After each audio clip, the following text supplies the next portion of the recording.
पहला नाम इजराइल के प्रधानमंत्री बेंजामिन नेतन्याहू का है, जिन्हें ईरान पर हमले का मुख्य मास्टरमाइंड माना जाता है। दूसरा टारगेट इजराइल कॉट्स। इजराइल के रक्षा मंत्री इजराइल कॉट्स को ईरान ने अपने हिट लिस्ट में दूसरे नंबर पर रखा है, जिन्होंने ऑपरेशन लॉयंस रॉर की शुरुआत की आधिकारिक पुष्टि की थी। तीसरा टारगेट इजराइल के सैन्य प्रमुख इयाल जमीर ईरान का तीसरा टारगेट बताए जा रहे हैं, जिन्हें मारने के लिए एड़ी चोटी का जोर लगाया जा रहा है। चौथा टारगेट ईरान का चौथा टारगेट है डेविड बार्निया, जो इजराइल की खुफिया एजेंसी मोसाद के चीफ हैं। ईरान का मानना है कि खामनेई की सटीक लोकेशन का पता लगाने में मोसाद की सबसे बड़ी भूमिका थी। पांचवा टारगेट तोमेर बार। इजरायली वायुसेना के प्रमुख तोमेर बार भी ईरान के प्राइम टारगेट लिस्ट में आ चुके हैं। खामनेई को मारने के लिए हवाई हमला हुआ था, इसीलिए ईरान उन्हें मुख्य अपराधी मान रहा है। छठा टारगेट शलोमी बिंदर। ईरान के सैन्य खुफिया निदेशालय के प्रमुख अब ईरान के टारगेट पर हैं। ईरान किसी भी कीमत पर शलोमी बिंदर को मारना चाहता है।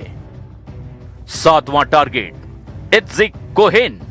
इजराइल के आईडीएफ के ऑपरेशंस निदेशालय के प्रमुख इत्जिक कोहेन भी ईरान के टारगेट पर हैं।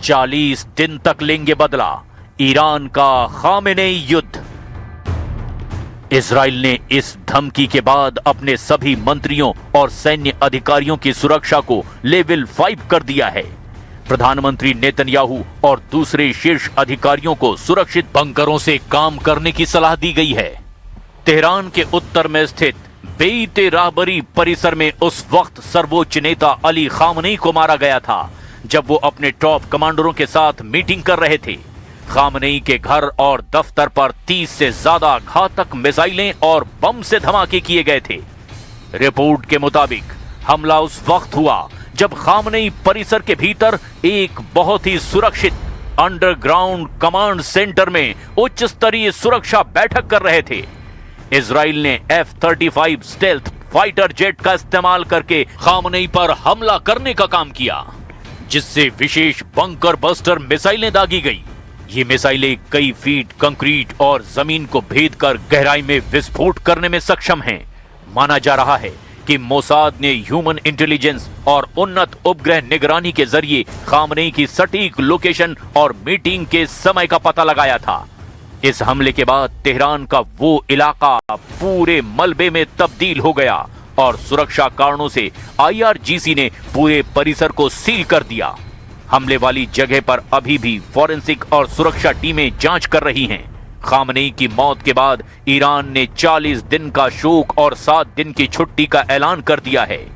खबर तो यहां तक है कि ईरानी सेना अब अपने इतिहास के सबसे खौफनाक हमले करने जा रही है। खामनेई की मौत का बदला लेने के लिए ईरान में एक मस्जिद में लाल झंडा फिर से फहराया गया है।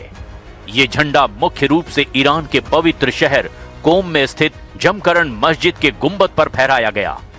ईरानी परंपरा और शिया इस्लाम में जमकरण मस्जिद पर लाल झंडा फहराने का एक बहुत ही गहरा और गंभीर अर्थ होता है। ये झंडा बदले का प्रतीक है। इसका मतलब है कि अन्यायपूर्ण तरीके से बहाए गए खून का बदला हर हाल में लिया जाएगा।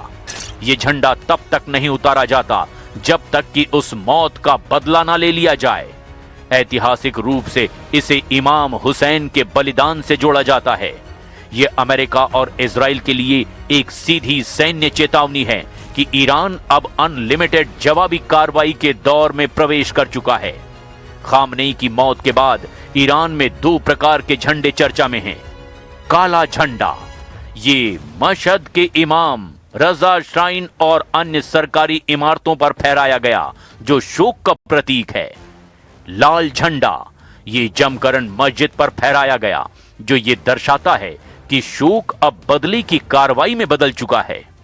IRGC ने इस झंडे को फहराए जाने के बाद बयान दिया कि इमाम यानी खामनेई के कातिलों को पकड़ने वाला हाथ अब पीछे नहीं हटेगा। कुछ रिपोर्ट्स में दावा किया गया कि ईरान शोक के 40 दिन तक इजराइल और अमेरिकी अड्डों पर लगातार हमला करता रहेगा। अब तक ईरान ने इजराइल को मिलाकर 12 देशों पर हमला किया है। ईरान का दावा है कि उसने अमेरिका के 27 सैन्य अड्डों पर हमले किए हैं। ईरानी स्टेट टीवी खासकर ओफोग नेटवर्क ने इजराइल और अमेरिका के नेता और सैन्य लीडरशिप की तस्वीर लगाकर एक वीडियो प्रसारित किया है। इस प्रसारण में इब्रानी भाषा में चेतावनी दी गई है, हम तुम्हारी मौत का समय तय करेंगे, बस अबाबुल यानी ईरानी ड्रोन का इंतजार करो। ईरान ने हाइपरसोनिक मिसाइलों से हमले तेज कर दिए हैं। फतह और खैबर शिकन इजराइल के उन एयरबेस को तबाह कर रही हैं जहां से ये अधिकारी अपनी गतिविधियों का संचालन करते हैं।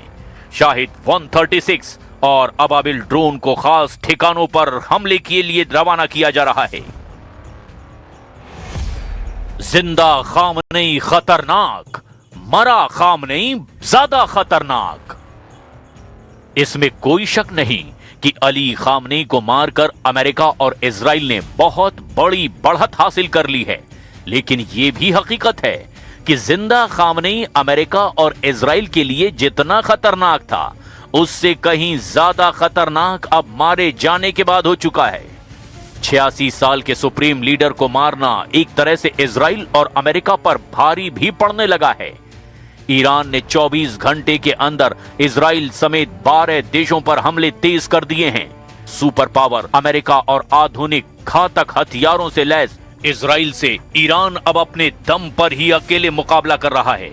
खामनेई के मारे जाने के बाद से ईरान के मोर्चों पर तैनात हर कमांडर और उसका बल इस वक्त खुद को ही खामनेई समझकर इजराइल और अमेरिकी अड्डों पर भीषण हमले कर रहा है।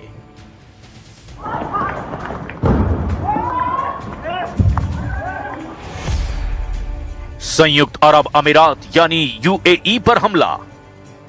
अल दफरा एयर बेस अबू धाबी में इस बेस पर भीषण धमाकों की खबरें आई है। ये अमेरिका का एक बहुत महत्वपूर्ण हवाई अड्डा है।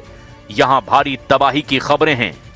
जेबेल अली पोर्ट दुबई, इसे भी संभावित लक्ष्य के रूप में देखा गया है, जो अमेरिकी नौसेना के लिए एक प्रमुख स्थान है।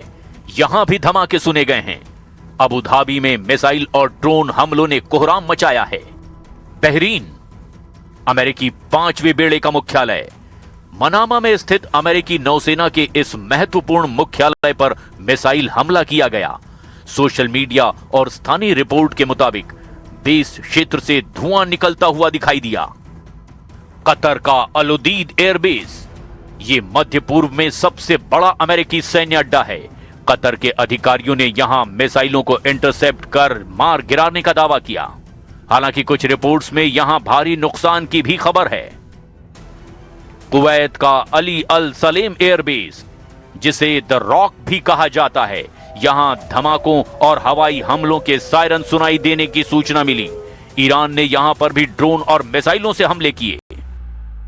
इराक का एन अल असद एयरबेस, पश्चिमी इराक में स्थित इस अमेरिकी बेस को निशाना बनाया गया। यहां भी भारी नुकसान की खबर है। इरबिल एयरबेस, उत्तरी इराक के कुर्दिस्तान क्षेत्र में स्थित इस बेस पर भी मिसाइलें दागी गई। यहां पर ईरान ने अपना दमखम दिखाया है। इजराइल पर हमला। ईरान ने इजराइल के अंदर सीधे तौर पर कई सैन्य और खुफिया ठिकानों को निशाना बनाया। नेवातीम एयरबेस, दक्षिण इजराइल में मौजूद, जहां पर F-35 विमान तैनात रहते हैं, यहां पर भी हमला हुआ। नेवातीम एयरबेस, जहां F-35 लड़ाकू विमानों के हैंगर हैं, यहां भी इन्हें निशाना बनाने की खबर है।